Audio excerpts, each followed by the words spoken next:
Welcome to my latest video on the Sea Reefer 450. And this could well be one of the last videos I do on this tank because I made a decision to actually close it down. Now, in the time I've set it up some 6 years ago, I really enjoyed it. I had some fantastic growth from things like the candy cane, blue tip aquapora, Christmas tree, favia, to name but a few, and lots of different chalice. So I'm really pleased with how things have grown out over the time. But now I think it's time for a change. Now, why change now?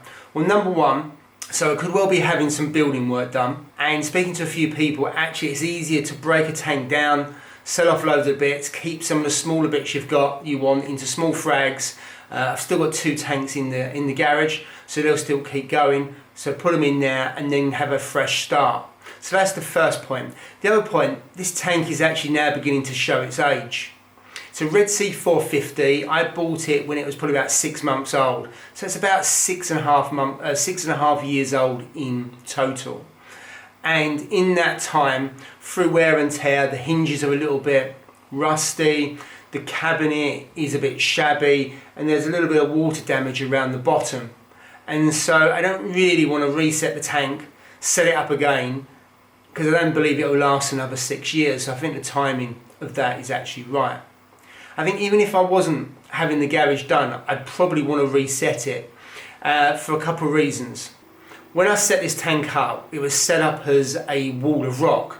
And while that's been great in some respects, it does limit in terms of what you can do, number of shelves, and also you have some dark spots where you've got overhangs. You can't really put corals in those spaces very easily. So that's kind of number one. Number two, over the last 12 months, I've really let the tank do its thing. But that's come at a bit of a cost, because whilst you get really good growth from the corals, what it does mean is the tank has run wild with coral warfare. Mushrooms have grown out of control, have been stinging different corals, such as the avatar. The SPS have been grown into one another. Just take a look at this green plating Monty that started off at a 1-inch frag, and this blue digi's grown all over the aquapora, and that's not really something that I want to continue. Now, I could cut everything back and start again, take some rocks, but in my opinion, the tank is really past its sell-by date.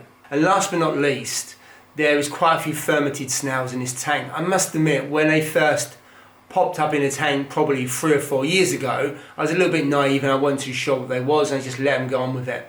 But actually they've grown out of control, and whilst they haven't damaged any corals, it is a little bit unsightly. So before I break the tank down, I thought I'd do one last shot from the top of the tank so you get a very different perspective. So I'm just going to run through some corals. So we'll start off here with the candy cane. That is about 12 inches front to back, being fragged numerous occasions. Started off as 2 heads.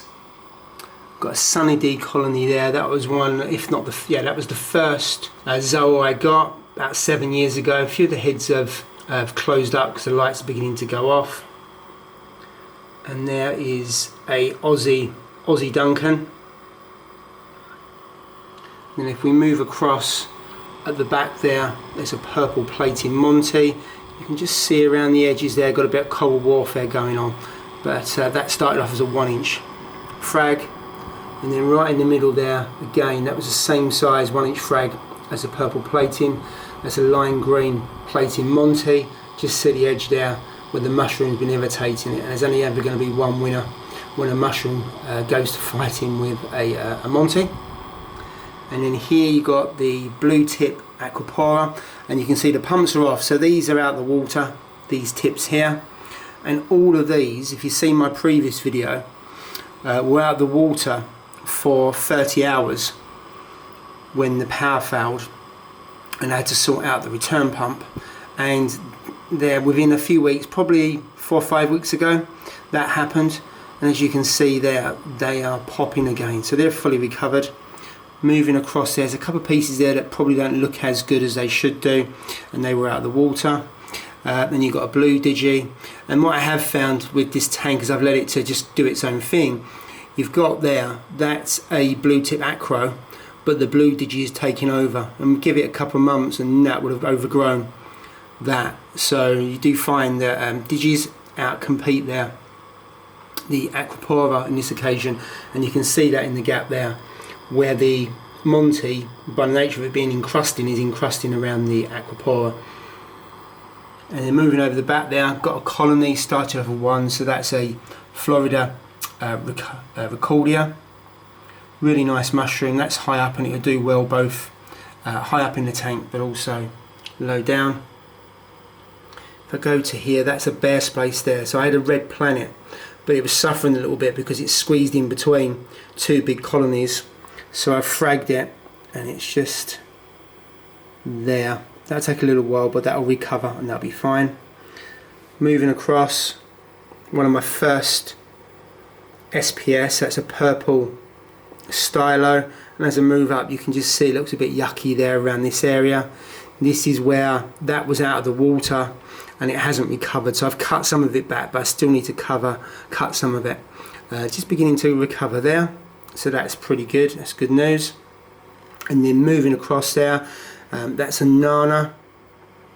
You can just see that is kind of green, purple, blue, and that's out of the water, and again that's recovered quite nicely despite what happened to the tank. And if we move across, there's a massive chalice there, lost a bit of colour. That is usually blue and green but part of it's gone a little bit browny colour.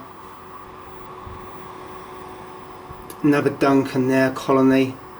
That looks really nice. Again, grown out from one polyp. Probably the first Duncan I got, and I put that in the last tank I had, so that's about 7 years old, been fragged a few times. And then if we move to the sand bed, a couple of chalices there. Now one of the problems I have got is the mushrooms have taken over in this tank, as you can see, and they've grown across, and again they've attacked that chalice. That's an avatar chalice, which it's a lovely chalice but it's being killed off by the avatar, by the mushrooms, so I need to get that out of there.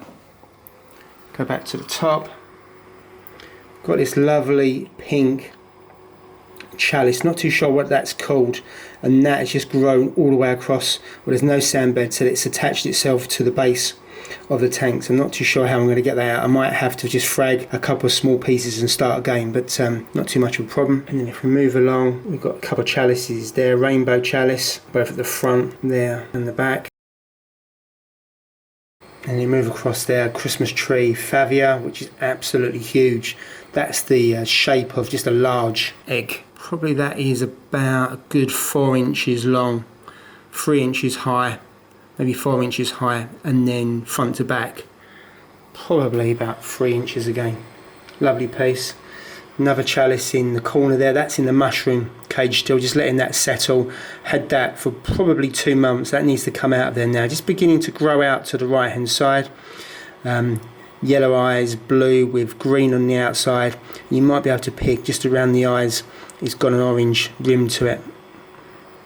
And then there, just where the LEDs are, there's a bubble coral as well. So a real mix in this mixed reef. Some are doing really well, other corals not so well. But overall, it's been a fantastic ride with this tank for the last 6 years. And then before I go, just a few minutes of footage of that. The yellow tang there, absolutely fantastic species. Wreckfish, Amphia, had that since a juvenile.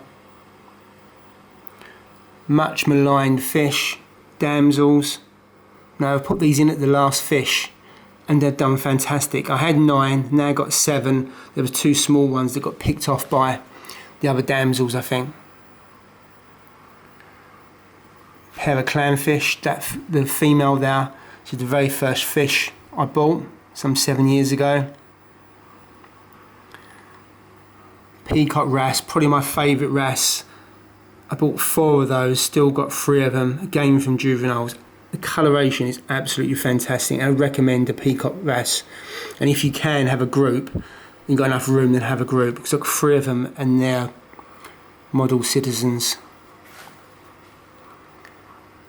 Now I've got a Richmond wrasse around here somewhere. So this Richmond wrasse, when I first got it, was the same size as the peacock wrasse. I didn't realise it was going to get that big. It's probably, what, 3.5, 4 inches. Quite docile considering how big it is.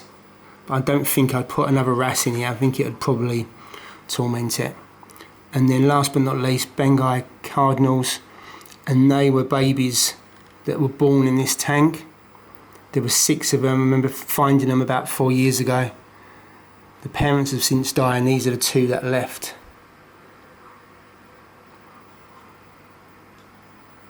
So there we go. That's the Red Sea Reefer 450.